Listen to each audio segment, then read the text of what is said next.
Friday, June 4th, 2004.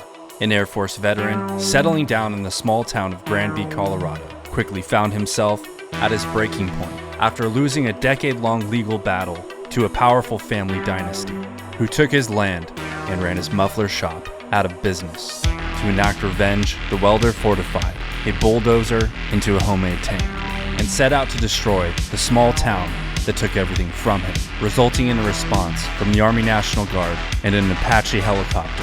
You had to take me on en masse. Well, I'm going to take you on by myself.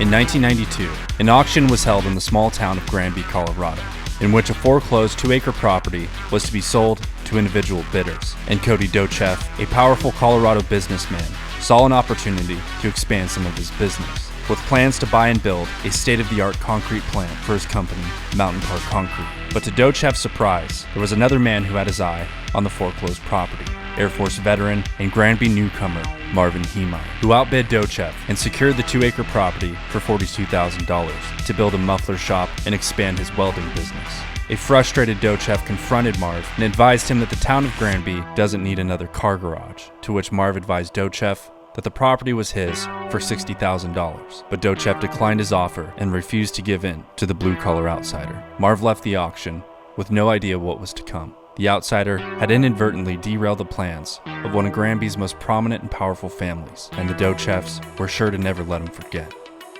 By the late summer of 1992, Marvin Heemeyer settled in to his new hometown of Granby. He renovated the 2-acre property and built a large warehouse to serve as his body shop.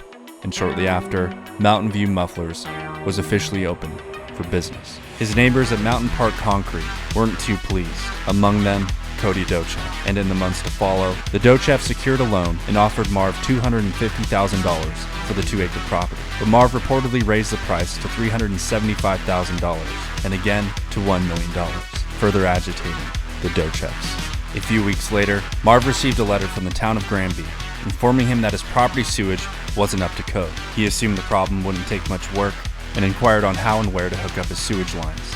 But to his surprise, the lines were located nearly 500 feet from his property, and with him being responsible for the materials, construction, and months of labor, Marv was shit out of luck with a $100,000 estimate just to connect his sewage. And to add even more red tape, Marv's property didn't even have a maintenance easement. And because the easement would traverse property lines, Marv had to seek the approval of his neighbors over at Mountain Park Concrete, directly from Gus Harris and Cody Dochev.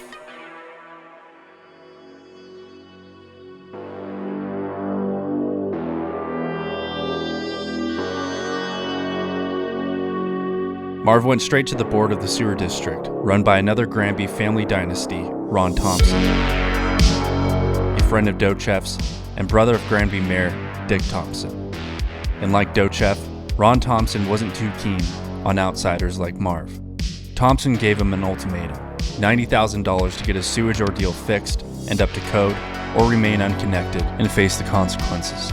Left with no choice, Marv refrained from connecting his sewage with hopes of finding a cheaper alternative in the future. And by November of that year, Marv returned to the sewage board and demanded easement, and settled a deal with Gus Harris to traverse his property at $20,000 per acre. But in the weeks to follow, Gus Harris ghosted Marv and failed to honor his word, forcing Marv's sewage to remain unconnected for several months. And the months became years, and by 1998, the Dochevs decided to move forward with their construction plans of a massive indoor concrete plant. Marv resisted, but wanted to maintain a cordial relationship with the Dochevs, but he was inevitably forced to act, as the Dochevs intended on building in the southwest portion of Marv's property, where Marv had already planned on building a large parking lot for his customers. The Dochevs applied for and received a bizarre location-specific zoning permit that exempts certain plots of land from zoning laws if the purpose of rezoning falls into specific categories. And by the time he figured it all out, Marv was well past the 30-day deadline to appeal the decision. Construction vehicles and operations blocked off the only road to the muffler shop, and Marv began to lose customers. Out of desperation, Marv purchased a Komatsu bulldozer to make his own road for his customers, but he was shut down by Town Hall. And by November of 2002, a judgment was made against Marv for failing to connect his sewer line. The court ordered that the Muffler Shop remain closed, and with the dough chef denying easement, Marv was found in violation and was fined $100 a day until he connected his sewage. On November 17th of 2003, Marv wrote a check for the amount of $3,351, which he addressed to the Cowards and Liars Department, after having felt completely violated by the dough chefs and their shady political dealings. He lawyered up and took the town of Granby to court, but failed yet again and was punished for it, as the town turned around and reimposed additional fines of up to $1,000 for leaving abandoned vehicles on the rezoned property. And to add fuel to the fire, a local Granby newspaper wrote an editorial piece speaking poorly of Marv interfering with the dough chef's business, as if Marv was the bad guy. He was now stuck in a situation he had no way out of: a useless property, zero income, and his property and belongings were auctioned off. His direction and hopes for the future were, in his mind, stolen. What once was a dream became a nightmare. He truly believed that the town of Granby maliciously conspired against him, because the town of Granby perceived to have conspired against him. And that's what officials in Granby will never understand, whether or not they had malicious intent. If you carry the tools to break a man and present yourself as the villain, perception is reality. And in April of 2004, in Marv Heemeyer's reality, revenge trumped forgiveness, as he fortified half-inch steel plates insulated with concrete on the bulldozer.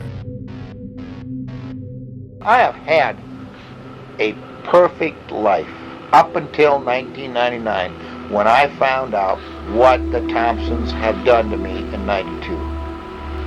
And I am not going to take it. And I have to use the resources that I have, the wherewithal that I have, the ability that I have, the knowledge that I have to make this right. I am not walking away from it. Maybe I'm being a coward by doing what I'm doing, because without a doubt, I'm doing what you have done. I'm lying. I'm conspiring. I'm keeping things secret. And it's going to happen. If I would have been married, had a family, things may have gone different.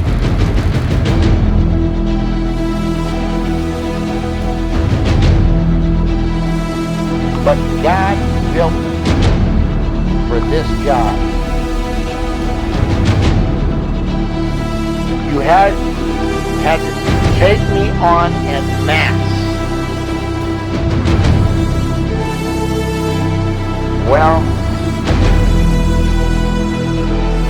I'm going to take you on by myself.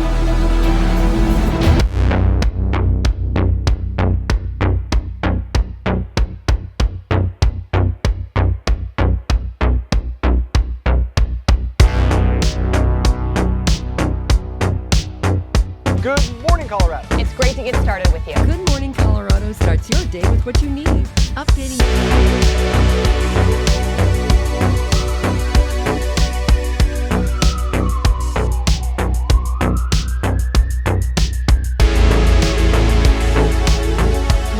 Luann, can you take us through it chronologically so people get a sense? I know it all started about 3 o'clock this afternoon. Where did he begin? Do you know? Marv took the dozer straight through the Mountain Park concrete plant. His arch nemesis, Cody Dochef, tried to stop the onslaught by ramming Marv's KILLDOZER with a wheel tractor scraper, but retreated once Marv opened fire through one of 3 gun ports installed on the KILLDOZer.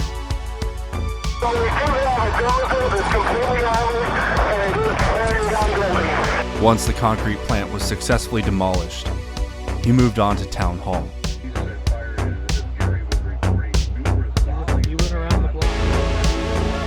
Next, he destroyed the Granby newspaper office that slandered his name.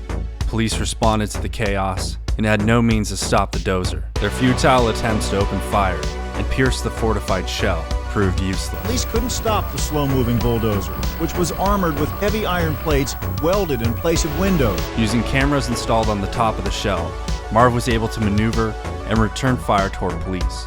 Officer Glenn Traynor of the Granby Police Department rushed the KILLDOZER and climbed atop the shell in an attempt to find an opening, but to his surprise, the entire shell was welded shut as one fixed piece. Marv Heemeyer had no way out and purposefully lowered the shell over himself to commit to his plans, sealing himself inside.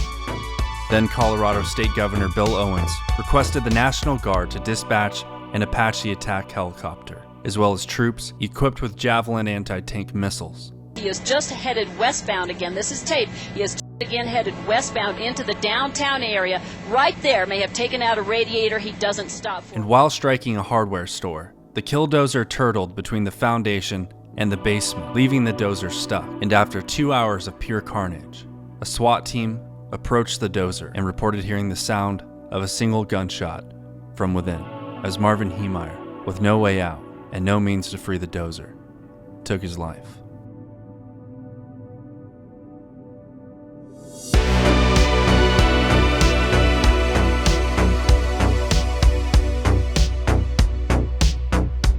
After hours of trial and error, authorities were able to break open the shell using an oxyacetylene cutting torch and recovered Marvin Heemeyer's body at approximately 2 a.m.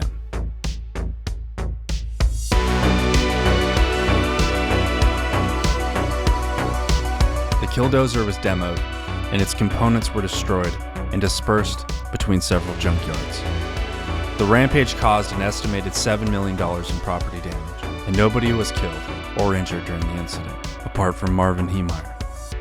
Leading up to the incident, Marv gave away all of his financial assets to his friends and family, and left various notes behind for his friends and his enemies. In the end, it was perceived that Marv was sabotaging Dochev's business plans, and not the other way around. And no matter how you look at it, perception is reality.